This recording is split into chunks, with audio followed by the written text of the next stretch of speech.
किसी देश को बाहरी खतरों से बचाने के लिए सेना या आर्मी महत्वपूर्ण भूमिका में होती है और इसके लिए उसे सरकार के आदेशों का पालन करना होता है।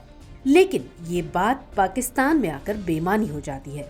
क्यों? क्योंकि एक आम धारणा है कि पाकिस्तान में सेना हमेशा वहाँ की राजनीति पर हावी रहती है।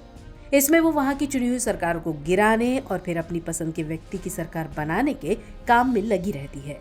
और अतीत में भी पाकिस्तानी सेना ने कई सरकारों का तख्ता पलट किया है और अब पाकिस्तान की राजनीति में फिर से वहाँ की सेना सुर्खियों में है। दरअसल अप्रैल 2022 में पाकिस्तान के तत्कालीन प्रधानमंत्री इमरान खान के सत्ता से बेदखल होने पर भी वहाँ की सेना खूब चर्चा में थी। कहा जाता है कि सेना के दबाव में ही इमरान ने इस्तीफा दिया था। इमरान खान कई बार अलग अलग मंचों पर सेना की आलोचना कर चुके हैं और बीते दिनों जब इमरान खान को गिरफ्तार किया गया था तब उनके समर्थकों द्वारा गिरफ्तारी के खिलाफ विरोध प्रदर्शन किया गया और इसमें सबसे ज्यादा उनके निशाने पर अगर कोई था तो वो थी पाकिस्तान की सेना। अब सवाल है कि पाकिस्तान में आखिर सेना सरकार पर नियंत्रण क्यों रखती है और वहाँ सेना इतनी ताकतवर कैसे है। इसके साथ ही एक सवाल ये भी है कि पाकिस्तान में सेना के द्वारा प्रधानमंत्रियों के बेदखल का इतिहास क्या है। तो चलिए एक एक करके सबको समझते हैं। दरअसल कोई भी राज्य सैन्य हस्तक्षेप के मामले से पूरी तरह जुदा नहीं रह सकता है, लेकिन एक सर्वसत्तावादी व्यवस्था में ये खतरा ज्यादा होता है। सैन्य हस्तक्षेप को निर्धारित करने में मुख्यतः राजनीतिक और सामाजिक कारक जिम्मेदार होते हैं।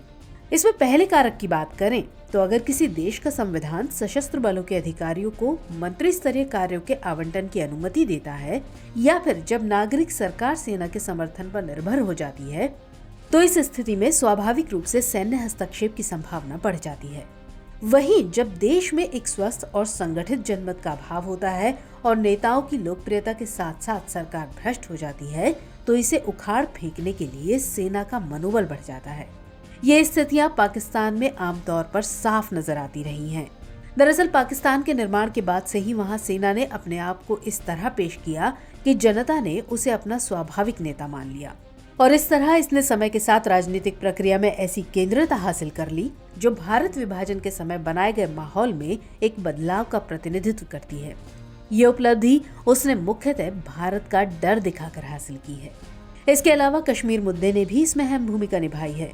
असल में पाकिस्तान की आर्मी इस नैरेटिव को फैलाने में सफल रही कि अगर आर्मी मजबूत नहीं होगी तो पाकिस्तान खत्म हो जाएगा और इसीलिए पाकिस्तान में इस बात को मान्यता मिल गई है कि पाकिस्तानी सेना का मजबूत और स्वायत्त होना पाकिस्तान की सुरक्षा के लिए बेहद जरूरी है।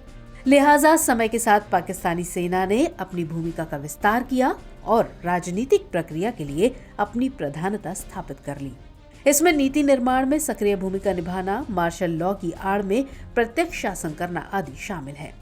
अब सवाल है कि वो कौन कौन से मौके रहे हैं जब पाकिस्तानी सेना ने वहां की सरकारों का तख्ता पलट किया है। तो पाकिस्तान में सरकार तख्ता पलट का पहला उदाहरण अप्रैल 1953 की एक घटना में दिखता है। उस समय प्रधानमंत्री ख्वाजा नजीमुद्दीन को गवर्नर जनरल मलिक गुलाम मोहम्मद की मदद से प्रधानमंत्री पद से हटा दिया गया था। इसके बाद अक्टूबर 1958 में राष्ट्रपति इस्कंदर मिर्जा ने पाकिस्तान में मार्शल लॉ यानी सैनिक शासन लगा दिया। साथ ही मिर्जा ने जनरल अयूब खान को पाकिस्तानी सेना का कमांडर इन चीफ बना दिया। इसके अलावा उन्होंने 1956 में लागू हुए पाकिस्तान के संविधान को भी रद्द कर दिया। इतना ही नहीं, मिर्जा ने पाकिस्तान के सभी राजनीतिक दलों पर भी बैन लगा दिया था। यहाँ इसमें एक दिलचस्प बात यह है कि 27 अक्टूबर 1958 को अयूब खान ने इस्कंदर मिर्जा को गिरफ्तार करके देश से निष्कासित कर दिया। यहाँ खास बात है कि इस्कंदर मिर्जा वही शख्स थे जिन्होंने अयूब खान को इस पद तक पहुँचाने में निजी तौर पर बड़ी भूमिका निभाई थी। इसके बाद साल 1973 में जुल्फिकार अली भुट्टो पाकिस्तान के प्रधानमंत्री पद पर चुनकर आते हैं। ये दावा करते हैं कि पाकिस्तान से वो मार्शल लॉ को हमेशा के लिए दफन कर देंगे, लेकिन विडंबना यही रही कि मार्शल लॉ की सरकार ने उन्हें ही फांसी पर लटका दिया। ऐसा माना जाता है कि जुल्फिकार अली भुट्टो सेना और प्रशासन में सुधारों के इच्छुक थे। इस कवायद में वो पाकिस्तान में लोकतांत्रिक वर्चस्व को कायम करना चाहते थे। खैर, इसके बाद 1985 में पाकिस्तान में दल विहीन चुनाव करवाए गए और इसमें मोहम्मद खान जुनेजो को पाकिस्तान के प्रधानमंत्री के तौर पर चुना गया। मगर कुछ दिन बाद जुनेजो और राष्ट्रपति मोहम्मद जियाउल हक के बीच रिश्ते बिगड़ते चले गए और आखिरकार मई 1988 में राष्ट्रपति जिया ने जुनेजो को प्रधानमंत्री के पद से हटा दिया। इसके कारण रावलपिंडी में औजड़ी कैंप घटना में जिम्मेदार सैनिकों को आरोपी ठहराना था। जुनेजो के हटने के बाद साल 1988 में ही बेनजीर भुट्टो चुनाव जीतकर प्रधानमंत्री बनी, मगर इनका भी हाल दूसरे प्रधानमंत्रियों की तरह ही हुआ और ये भी अपने कार्यकाल को पूरा न कर सकी। दरअसल ये पाकिस्तानी खुफिया एजेंसी ISI के राजनीति में दखल को चुनौती देती थी। साल 1990 में आर्मी के चयन बोर्ड के मामले में प्रभाव डालने की कोशिश उन्हें हटाए जाने की सबसे अहम वजह बनी।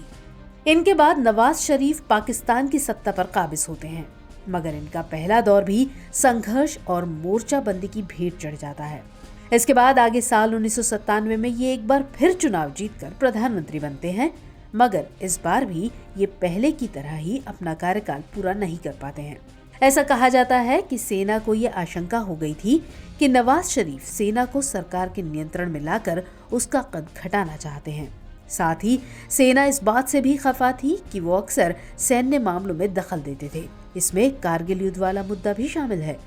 लेकिन इन सब के बावजूद भी नवाज शरीफ एक बार फिर साल 2013 में बतौर प्रधानमंत्री पाकिस्तान की डोर संभालते हैं। लेकिन 2017 में पाकिस्तानी सुप्रीम कोर्ट ने उन्हें एक भ्रष्टाचार के मामले में दोषी ठहराया और जिसके चलते उन्हें अपनी कुर्सी से हाथ धोना पड़ा। इसके बाद एक बार फिर शहमात का खेल शुरू होता है। दिलचस्प बात यह है कि इमरान खान को प्रधानमंत्री पद तक पहुंचाने में जिस सेना का हाथ बताया जाता है, आज उसी पर इमरान की बेदखली के भी आरोप हैं। पाकिस्तानी सेना के लाडले कहे जाने वाले पूर्व प्रधानमंत्री इमरान खान आज खुलकर उसी के खिलाफ बोल रहे हैं। उस पर अपनी और अपने समर्थक नेताओं की हत्या करवाने के लिए षड्यंत्र का आरोप लगा रहे हैं। तो इस तरह हम देख सकते हैं कि पाकिस्तान के इतिहास में कई प्रधानमंत्री आए और गए, मगर अपना कार्यकाल पूरा न कर सके। पाकिस्तान की स्थापना से लेकर आज तक पाकिस्तानी सेना का वर्चस्व कायम है। असल में पाकिस्तानी सेना ने न तो कभी स्वीकार किया है और न ही समझने की कोशिश की है कि उसका असली काम देश की रक्षा करना और सरकार के आदेशों का पालन करना है, न कि उसे आदेश देना है। उधर सेना और सत्ता की लड़ाई के बीच पाकिस्तान का लोकतंत्र इस बात की आस लगाए अभी तक पालने में झूल रहा है कि एक दिन ऐसा आएगा जब उसके पैरों में खड़े होने के लिए जान फूंकी जाएगी। तो चर्चा को यहीं विराम देते हुए नोट करते हैं आज का सवाल। किसी भी देश की सेना का कार्य उस देश की रक्षा करना एवं सरकार के आदेशों का पालन करना होता है, लेकिन पाकिस्तान के संदर्भ में ये कथन सत्य प्रतीत नहीं होता है। तर्कपूर्ण विवेचना कीजिए।